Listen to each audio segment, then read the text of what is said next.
Hi, my name is Maureen, and I am a writer and founder of Wandia Organics. I am here to tell you a story about my mental health journey. The first time I had about mental health was a few years back when I was in campus. I I had heard about it, but understanding the in-depth of what mental health meant and how it affected me personally was something I was completely unaware about. So to tell you my story, I'll tell you of three things. Number one, grief. Number two is depression. And number three, we talk about anxiety. The first time I discovered that I was not okay was when I felt nothing. And by nothing, what I mean is I wasn't happy, I wasn't sad, I wasn't anxious, I was just there. It's like you see the heartbeat line, the way it goes like this. Mine was a flat line. I felt nothing. And it annoyed me and it irritated me because I wanted to be happy. I wanted at least to feel sad in moments where I should feel sad, to be excited for people, but I was just there and I had no idea why, and it bothered me to the point that I wanted to feel physical pain just so that I can feel anything. And that's where I realized there was a problem and I needed to get help. When I was diagnosed with depression, through help with my psychologist, I was able to understand that my depression actually stemmed from grief. Just to take you back, I lost two family members very close to me. It was something that I did not expect or see coming, which usually happens when someone is about to, when someone passes on, especially from a chronic illness like cancer. And so I wasn't able to process these emotions. In my head, I knew that I had to be the support for everyone. So what I did was I neglected who I was, how I was feeling, and I just showed up for everyone.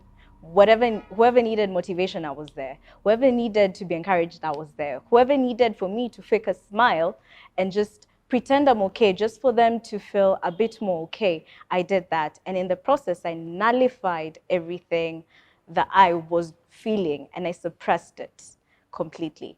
And so what happens when you suppress your emotions is that eventually they will come out probably in the worst possible way. And for me, it did. It came out in a situation where I was triggered by something very small and it just exploded into something that could have easily been avoided. In the mental health journey, what I have discovered about myself is that avoiding your emotions is something that is paralyzing. And so eventually I started putting myself as a priority. But this is not where it got better. This is actually where, for me, it became worse because now I had to deal with grief that I had suppressed for so long. I had to deal with anger. I was angry at myself because I neglected myself, and in the sense, I lost a big part of who I was. And the process of recovering myself, I found myself in depression. Depression was the worst emotion of the three that I encountered because what it did is it took away my social life. All I wanted to do was sleep. I would either eat too much or not eat at all. I lost the business that I had at the time because I was not able to think clearly or to run, and I had no motivation or inspiration to just wake up in the morning and go to work. Nothing mattered, nothing, I cared about nothing. I was just flat line, just depression really takes your personality and it changes you. And so when I started dealing with it and through cognitive behavioral, I was now becoming more cognitive of what this is, how it affects me, how I can become better. I thought it would be better, but it became worse because I started running from my problem because it seemed like this monstrosity of everything coming at me from all angles.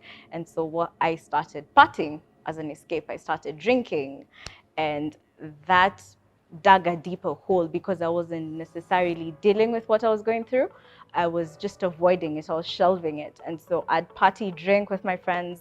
And at this whole period, I really was not opening up to the people around me. They thought, okay, she's okay because she puts on a smile when she's around people. And so I would party, drink, and then I come back home. Of course, you know, the hangover.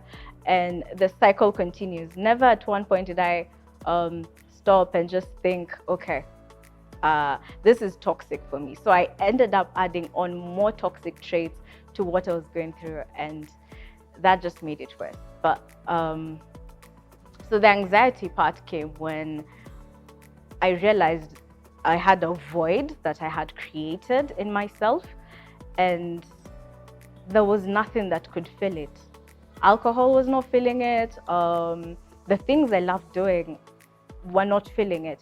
And so this void just ended up becoming bigger and bigger and bigger, to a point that I needed to fill it with something. And that's when I completely felt detached from the world, and I started isolating more, keeping to myself more. I never wanted to go for social functions. And that's when I realized I was also diagnosed with anxiety, generalized anxiety disorder. I did not want to talk to people. Weddings, if someone invited me for a wedding, there's so many weddings I missed, so many events and functions, because just the simple idea that I have to go and interact with people was terrifying. The week before the function, let's say if it's on a Saturday, I would have anxiety attacks, panic attacks for the whole week. I would not eat, I would not sleep, I would be on edge, I'd just be so anxious just for an event. And I guess in my whole journey, what I have learned is that processing your emotions and what you feel in the moment is very important. If you suffer from anxiety, if you suffer from depression, and if you've gone through grief, that you can get better, you can be better. Just process your emotions. Don't hide them, don't suppress them, and don't neglect yourself. And kindly don't pretend to be okay when you're not. Eventually it does get better. Thank you.